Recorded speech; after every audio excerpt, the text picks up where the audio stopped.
Incorrect statement बताना है आपको यहाँ पे।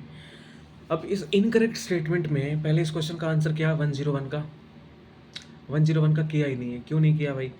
और ऐसे क्वेश्चन जिसमें इतने सारे स्टेटमेंट हो तो तुम्हें छोड़ना ही नहीं है। कैसे, क्यों नहीं छोड़ना? Option elimination.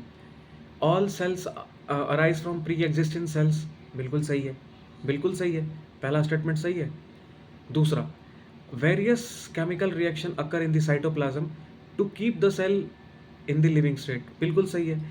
हमारे सेल के अंदर बहुत सारे केमिकल रिएक्शन होते ही रहते हैं। अगर वो केमिकल रिएक्शन नहीं होंगे इसका मतलब सेल डेड है।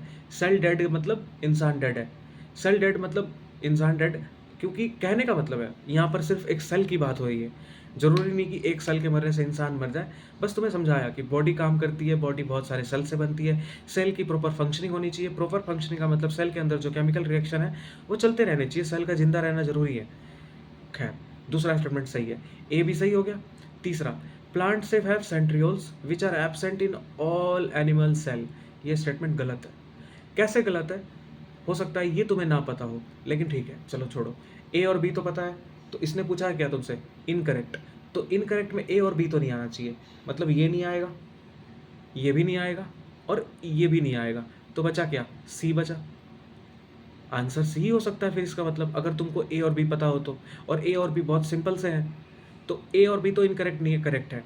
तो यहाँ पे ए है तो ऑप्शन ए गया, यहाँ बी है, ऑप्शन सी गया, और यहाँ भी बी है तो ऑप्शन डी भी गया, तो बचा कौन सा आंसर? सी। अगर तुम्हें पहला दूसरा नहीं पता था तो ये बिल्कुल सोचना, सोचोगी एकदम से तुम्हारे यहाँ समझ में आ जाएगा। ये सेल थ्योरी है। सेल थ्योरी कहती है कि जो सेल बने हैं वो अपने प्री एग्जिस्टिंग से ही बने होंगे, जो पहले थे उन्होंने अपने आप को डिवाइड किया तो नए बन गए। दूसरा तुम्हें समझ में आ गया। तीसरा देखो, इसको लिखना हो तो लिख लेना अगर याद ना हो तो। प्लांट और एनिमल में सेंट्रियोल होता है। सेंट्रियोल किस में होता है? सेंट्रोसोम में। सेंट्रोसोम एक स्ट्रक्चर होता है, उसमें सेंट्रियोल होता है, ठीक है। अब प्लांट में वैक्यूल होता है, एनिमल में नहीं होता। प्लांट में प्लास्टिड होता है, एनिमल में नहीं होता। तो ये चीज़ तुम्हें ध्यान रखनी है।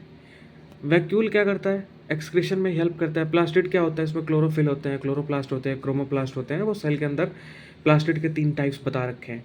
एनिमल में सेंट्रियोल होता है, प्लांट में सेंट्रियोल नहीं होता।